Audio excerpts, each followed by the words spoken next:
For over 30 years, Victory Foundation has taken a community approach to engaging Calgary's homeless. The founder and director of this foundation is here today to talk about building a heart in the heart of the city. We'll also hear how Don Delaney and his team have undertaken a very large project that will make a big difference for the most needy. This is a story of miracles that you don't want to miss, so stay with us.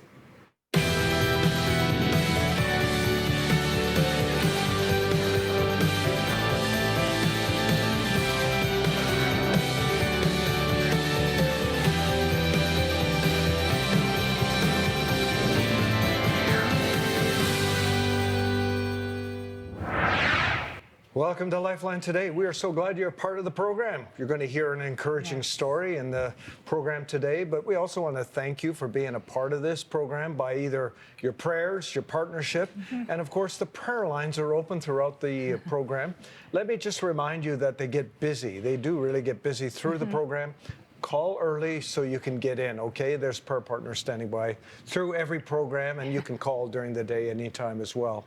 Welcome to the program, Don Delaney. Welcome, thank you. Don. Thank It's good to have you here. You're the founder pastor of two inner city churches, the founder executive director of Victory Foundation, a ministry to the homeless and the poor in the heart of the Calgary. And I know you really well. We've known each other over 30 years, I think. Yep. And you're doing something pretty amazing, including a very big project.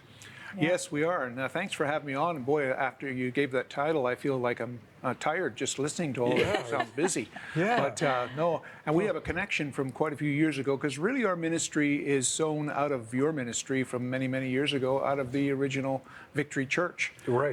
You know, it's amazing how God works. It is. Yeah, that's a long time ago, isn't it, That's a Don? long term, 30 Yeah. years, over 30 years. Yeah. Now, Don, we want you to give us a little history of the Victory Foundation and how did you get involved with ministering to the homeless in downtown Calgary? Well, it really started in the 80s. I used to do evangelism out of a church in the inner city. And as I did that, I started to get a heart for the poor. But it wasn't until 1990 that Victory Churches hired me on as the outreach worker. And we started a bus ministry to the inner city, bringing them up to a middle-class church. But it wasn't long after that we realized, you know, we need a church for the poor in the downtown of Calgary. And so that's where it started. In 1992, we found a church in the inner city of Calgary, right north of the Stampede grounds. And it was all boarded up. It was a rough-looking church, and it was in a rough neighborhood, a lot of crime and drugs. And we had our first service in June of 1992. And so that's where it all started. Wow, that's amazing. So your ministry to the poor actually started with you planting a church in the inner city. And Yes. then that ministry sprang out of there. Just tell us a little bit about the early days, like what did you do? And we'll get into where you are today. Yeah.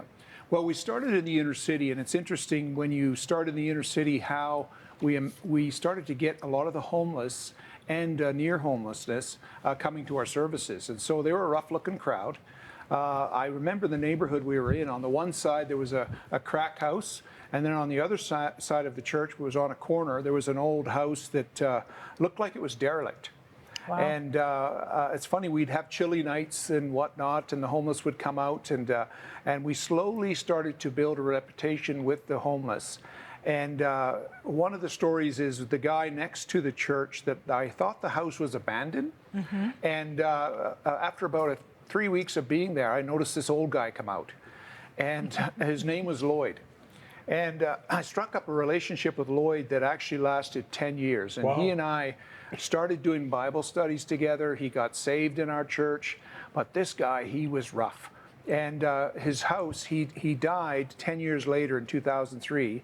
His house was so bad that they bulldozed it with the contents in it. Wow. But 2 years before he died, he had no money to speak of. He came into a lot of money. The government made a mistake, and he came into $15,000. Wow. Now, Lloyd, he struggled with alcohol. He was an alcoholic, and he was very impoverished. And so I told him, I said, Lloyd, why don't you just kind of fix up your place or get a new place? He said, no. And he told me when he got this money, he says, what I'm going to do, I just prayed about it. I want to give it to the church when I die. Wow. And I thought, wow, okay. And so we found a lawyer and we got it all written up the way he wanted to. But I was very skeptical because he had a lot of drinking buddies. They used to go to the St. Regis, which is well known in Calgary. Yeah. And they always were trying to get him to spend his money. And so I didn't expect anything to come of it. But I thought, what a good intention from this guy, you know. So anyway, after he died, we were going to do a Bible study that day, and I discovered he died in his house, and he made me the executor. And looking as the executor into his bank account, there was $15,100. Wow. He never touched it in the face of his need or his addiction.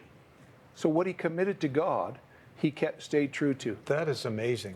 And so that 15,000, now that was the beginning of our ministry, where we thought, you know, we had rented facilities all up until that point. But we took his 15,000 and it became the cornerstone of our building project for our first building. Wow. And so that led to the building that we bought in Ogden, which was an old hotel with 59 rooms for men. And that was a $5.5 million project that God paid out totally. Wow. But I really believe it's because of Lloyd's faith. Wow. And you know, our ministry has been built on the faith of the poor and the humility of the affluent. Oh my goodness. Because it's those stories that bring in the affluent. Yeah. Yeah. Oh, that's true. Yeah. You know, that is an incredible story, and it's something that we can relate to. Yeah. We have seen the same favor of God in the most impossible and unusual situations. Yeah. But if you're faithful, right? If you're faithful with that. But something else I'm listening to you and really resonates with us, is that the ministry takes a different level of authority when you own property. Mm-hmm. It's like you'd put the stake in that ground, and that gave you the breakthrough, didn't it? It really gave us the breakthrough. You know, for the first 15 years, we owned nothing. Yeah. But we renovated houses, and we rented them and renovated them and put the homeless in them. But after the Lloyd's gift, it seemed to change our ministry's trajectory. And it was from there, the Stampede expanded, took away all of our houses, but he provided the hotel that we got in Ogden. Wow. So the hotel you got in Ogden is one where, was it kind of like a transition house for men and women at that time, or what was it? When we took the hotel, it was actually more of an old hotel that was taken over by a slum landlord. And in that hotel, there was a lot of drug addiction, prostitution, everything going on in there. So when we took it over, we decided, you know, we don't want to kick everybody out. Yeah. We're just going to move in and slowly raise the standards in the building. And so that's what we did. And as we raised the standard, about a third of the building left, and 2/3, stayed, and we renovated around them. But when we met with them, we said, what kind of building do you want to have? Well, this was most of the guys in the building. They said, oh, we want it safer. And so we're going to work with them. And so we worked with them. And that's what it means by a community approach. When you meet the needs of the people you're targeting, especially in that building, you begin to develop relationships, and you share the gospel, and that's how God begins to influence that community. And that particular hotel, the police would not come into it without at least 4 officers. Wow. By the time we were finished, the police were in there for the grand opening, and they got a handshake from one of the guys. And one of the policemen said, the last time I was in here, I was punched in the face. This time I was greeted with a handshake. Wow. So that's how much that building transformed, and it transformed the community as well. Yeah, in just studying your ministry, I've noticed that you have a lot of favor with the city of Calgary, with the police system, and and that's because of what you've been doing and how it's changed people's lives, right? Yeah. Well, the Bible says God hears the cries of the poor. Yeah. And so when you respond to what's the heart of God by responding to what touches his heart, he gives you favor with the authorities. Yeah. What do you offer to the poor, other than housing? We've been talking about that, but like what kind of What kind of things do you offer to them? Well, we have housing, of course, is the number one thing we have. And then we have churches, because really when it comes to community, church is the only program that God has. And getting the homeless involved in church at their level really makes a difference. And with that, we have clothing, we have food. We give out over 200,000 meals a year. From our locations in Calgary, as well as we have food banks, clothing banks. And so that's really how we meet the physical needs, but then we want to kind of get relationship with them in the church. Yeah. And so every location, for instance, Ogden, we have a church in the main level, and we have probably up to about 35% of the guys that come into the program, they go to church. Now, our philosophy is, we say to them, you don't have to be a Christian to come into our housing, but you need to know that we're Christians. And if you know that, some of them are going to get saved, but we're going to leave them better than we found them. And that's our philosophy. Yeah. Wow. Well, it's interesting how that you've discovered that to be successful with them, you have to have a church right where they are. Yes. This model of taking them out to another church is a bit of a huge jump, not only just with the gospel, but then socially and other ways. You know, they just feel out of place, right? But to be right there, you're there every day with them. Yeah, it puts the threshold of the church a door level where they can come in. Right. And we found that so effective because they take ownership of the church. And they believe that the church is a place where they belong, Where they belong, and where they feel like family after a certain time, don't they? That's they amazing, feel like Dawn. That's their family. But let's move forward, because you've got something really big on your plate right now. Yes, well, we've been in, I think it was probably early 2000, probably about 3 years before we left Victoria Park, that we took 25 members and sent them up to Forest Lawn, southeast Calgary, to plant another church. Now, that area, if people don't know, I mean, these watching over Calgary, that area has, over the years, kind of devolved into, it's very international for one thing, but there's a lot more social needs on long 17th Avenue East, southeast in Calgary, right to the east end of the city, isn't there? There is. As a matter of fact, it's a community that's undergoing gentrification right now. There's a lot of crime, visible crime, and drug addiction and drug selling visible. Prostitution is visible. And so there is a lot of social needs in Forest Lawn. And so we're there to meet those needs, and we grow along with it. And Forest Lawn is also kind of a working blue collar. The Statistics Canada say the average income is 57,000, whereas in Calgary the average is 97,000. So that gives you an idea of the demographics. And so early in those days when we started the church, we actually started with a core group that met in the T&C Hotel. And back in those days, we just did it as a core group just to kind of start. And we had to meet between the VLT bar and the strip bar. So you had to really walk the narrow road if you were going to come to this Bible study. And come on the right day. That's right, come on the right day. Facing temptation head on, right? Yeah. So it was way back even in 2003, 2004, we thought, this would be an interesting place to have a housing project. So it was in my heart.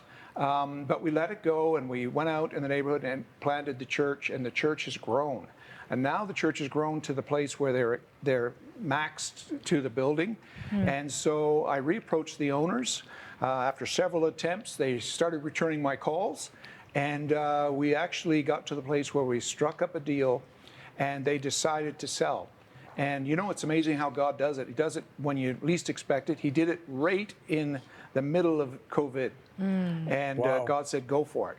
Yeah. And so we did. And the purchase price for the building was $4 million. And one of my board members said, well, how much do we have in the building fund? And I said, well, we got $9,000. And he said, well, I guess we got to do it like we've always done it, by faith.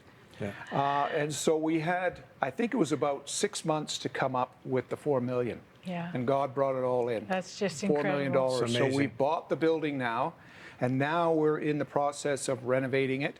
And it's going to be a big task. It's probably going to end up being 13, 14 million. So far, we've raised 7.5 million, including the purchase price. So we're well on our way. We know God's in it, but we need help to finish. Don, what was the state of the building when you bought it? Well, when we bought it, it was a well-known place to the police. High call rates for the police coming in for all kinds of crimes going on in there.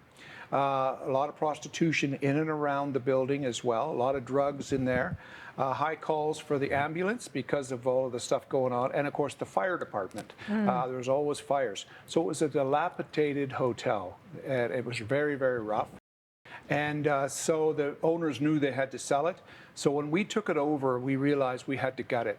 And so we have now gutted it right down to the concrete. The beautiful thing about this building is it's a concrete construction. Good. Yeah. And so we get That's down to good. the bones, and we want to rebuild from there. And it's on almost 3 acres, and so it's perfect for us to expand You know, into. over 40 years ago, Oh yeah, I worked for the Pattison organization. Well, it's 45 years ago. And it was actually a good hotel. yeah. And it was one of their clients, and I actually would stay there. It right about that time, that area started to go down, and the company moved to another part of the city. But it's interesting because when I first heard this, that you had that, I said to Joan, "You won't believe this, but I actually stayed in that hotel quite often when I was on business trips in Calgary." And so, yeah, it's really a miracle to see what's going on here. Well, yours is one of the more cleaner stories. Everybody I've spoken to that had a history of that hotel was either beat up there, stabbed there, or Oh, my something. goodness. It has a very notorious See what past. the Lord protected you from? That's It's right. a That's good right. thing I moved out of that place long before its reputation. Yeah, his reputation went downhill. You're still downhill. risking it by saying Maybe it's that. because I left there that the reputation. That's what it was. There's a thought. So now, Don, what is your vision for this place? What will this building become? Well, this building, our goal is to have it there's 48 rooms, so we're going to have it for women with children, and seniors. And there's a real need for housing. It's really just a drop in the bucket. Wow. And so that's upstairs. And then on the main level, we're going to have a church on the one wing, and we're going to have retail. 12,500 square feet of retail, and that is going to bring in income that will offset the rents so that we can make them Oh, affordable. Excellent that's really, idea. really Yeah. good thinking. Yeah. And Excellent. good for the people that live there too, to have some retail. Bring some little bit of life and community Yes. to the place that they're living Yeah. in. Hey? Yeah. Awesome. And the community is really excited about it as well. And so, but I always look for those that are the poorest and their input. And you know, it's interesting when we opened it up, a guy pulled up onto the parking lot and he said, "You've taken away my VLT bar." And I kind of talked to him a little bit, and I found out that he actually goes to our ministry 11 blocks away at the church. And I think it was a few months later, we were getting offerings in for the TNC, and there was an offering. This guy lives in a trailer park just half a block away, and it's probably the roughest trailer park I've ever seen. Yeah. And in the mail came a check for $100, and it was from this guy, Dave. Oh, wow. Wow. And Isn't he's that done good? that twice, and I thought, man, oh man, he can't afford anything, but he's given. But that shows the hope that changing a place, you know, Yeah. they say if you want to change a life, tell them about Jesus. But if you want to change a neighborhood, plant a church. Yes. And so we're planting a church in one of the most notorious hotels Yeah. that is bringing hope to the people in that Yeah. area. That is so good, Don. You It's got to so think good. too. The city's looking favorably on this because you're changing the demographic. You're changing the reputation, even the activity. You Yeah. just said their ambulance calls and police calls are highest in that location. That's all changing. Yeah, I don't think we realize sometimes that some of these locations, these hotels, have damaged generations. And you know, there's a scripture where we've got a hold of where it says that's going to stop when you come in, when you go and do your godly vision in a dark place. It'll change generations from that point on for good, rather than making Wow. it Isn't that negative and just good? destructive. What I heard you say is that you're well on your way to a $13 million project, but you're still in need Yes. of at least $6 million or so. Yeah. Yeah. That's all? Yeah, 5.5, 6 million. Yeah. And so, yeah, we're still fundraising away. and we've kind of got a hammer in one hand and a kind of an axe in the other, and we're going full steam ahead. And so we're excited because we're about to put the envelope on the outside of the building. We've got money for that, but to do the inside in the 48 rooms, we're still looking. So we're looking about 100,000 per room. To break it down into. And really, the need is greater than ever before, isn't it? Especially after we've come through COVID. Post-COVID, and, you know, there's more homelessness, there's more inflation, people are finding it hard to make ends meet, and people are falling through the cracks, except for people like you who are looking for those ones and looking to give them a hand up and to help them.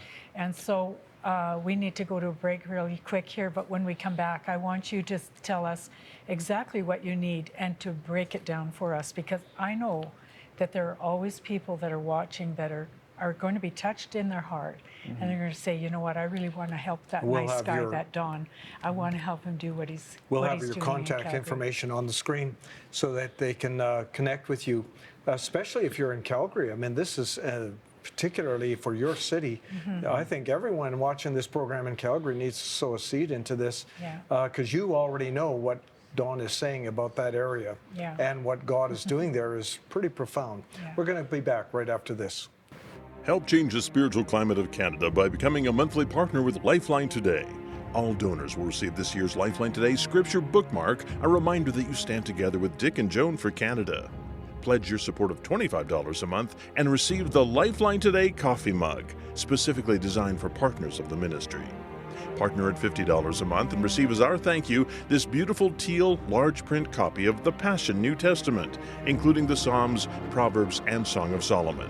As you read it, experience the scriptures coming to life in a new and powerful way. LifeLine Today would also like to send you this special communion set to enable you to take communion in your home, with your family, or with Dick and Joan during communion broadcasts. It's our thank you gift to you for your faith-filled partnership of $100 a month. Your tax-deductible donation will empower this ministry to release the prophetic voice of God across our nation. Call today and say yes to becoming a partner with Dick and Joan.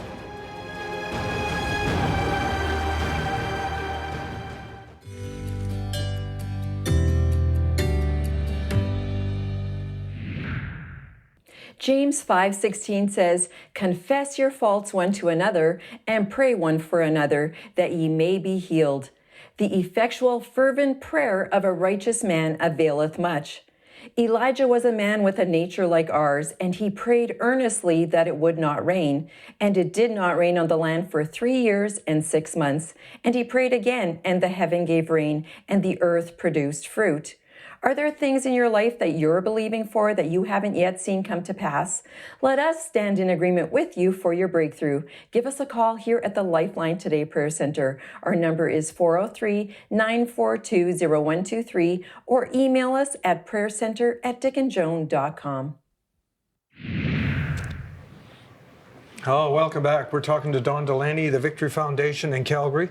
Dawn, this is absolutely an amazing project. Huge. Yeah, it's huge. You and I can relate here because we have Didn't similar happen stories. overnight, We've done right? some big projects, and the first time I made a huge commitment financially for satellite cable and everything. Yeah, I remember. Afterwards, somebody asked me, well, how Yeah. much do you have in your account? We made $1 million commitment. I said, I think it's just about $10,000.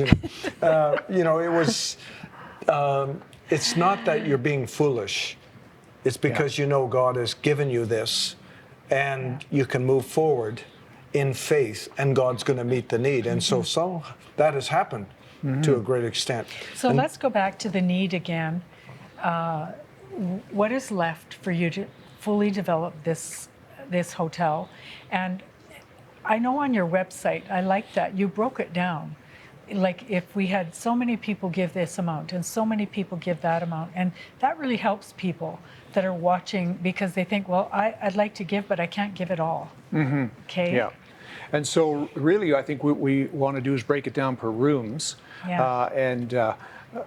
know, I one pastor in the city said, well, how much per room? I said 100,000, and he was silent. on the email, and then I said, well, for a microwave it's $250. Then he laughed. But we do break it down into room size, 100,000. Sure. But not everybody's going to do that. No. So there is we break it down into the hallway space. You can give 1,000 for that, and so we have a breakdown on how it can all come in. But it's people getting involved, like that guy who gave $100. To me, that speaks volumes. To me, that's seed.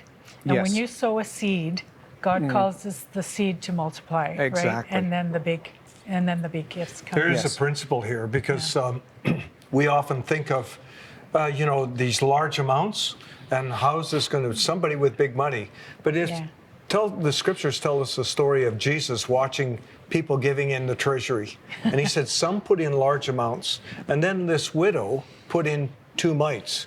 Well, 2 mites wasn't even a penny. And it was so small. And he stopped the offering, figuratively, and said, look, this woman has just given 2 mites. She gave more than all the rest. And I believe when God sees even the sacrifice of a widow, he releases bigger finances because there's the faithfulness of that small gift. And so I'm going to say to you, and then this would be particularly for people in Alberta and particularly in the Calgary region and Calgary, that this is something that you may say, well, I'm inconsequential. My 2 mites don't count. But when everybody does something, it releases the miracle. It releases somebody with the large gift because we need both, right? Everybody Yes. needs to do their part. And we've been through this process how many times, Joan? Oh, a few times. Buildings and networks and whatnot. How can they get hold of you? What should they do? Go to your website? Or? They can go to my website or they can call me. I think my number is going to be on there directly. Okay. And our website, is And what is your another place. website is? It's Don D at victoryfoundation.ca. That's the Okay. email. That's the my email. email. Yeah, And, victoryfoundation.ca is the website. Yes. Yeah. And Yeah. then information's on the screen. You can see that, but make sure you contact them either by phone, by email, or by going to the website. The website gives you information on all this, doesn't it? Yes, it does. As a matter of fact, we're just going to be update it because it's constantly changing. God has Yeah, been doing so right. much. Yeah. And so hopefully it might, That's some of the good. stuff might be a little dated, but It's not too we're dated. getting that up That's there. good. Yeah, there's But, pictures there. Yeah. Also, Don, you said that you're in the middle of writing a resource, and we don't have much time, but for people who are watching, like churches, individuals, ministries, who say, you know what, we really have a need in our city and I'd like to start something. You've been through the hoops. And so you're writing a book that is a resource for those people that want to start a ministry like that. When will this be out? Hopefully in 6 months. I'm writing a book about the last 30 years where we started as a ministry with offerings of $43 in one of the offerings to where we're reaching now 1,000 people a week. Awesome. And so that book is going to cover everything. It's going to be a resource for the average Christian, will be inspired by the stories, many stories in there. And then also for church resources on how to start an inner city ministry. Yeah, awesome, Well, thank you Don. Thank for you sharing so much with us for today. being with us. Powerful story, and we want to encourage you again. Yeah. Just contact them. You see the information on your screen, or you can call our numbers. They'll let you know. Yeah. Thank you again for being Thank with you, us. Don. And together, let's believe God that Canada will be saved. Amen. This program is supported by viewers like you, and we thank you for partnering with us. We want to hear from you. Send us your prayer requests, praise reports, and comments about the program. To watch past episodes, learn about the ministry, or contact us, visit our website at dickandjoan.com. You can also find us on Facebook at LifeLine Today with Dick and Joan, and on our YouTube channel, Dick and Joan TV.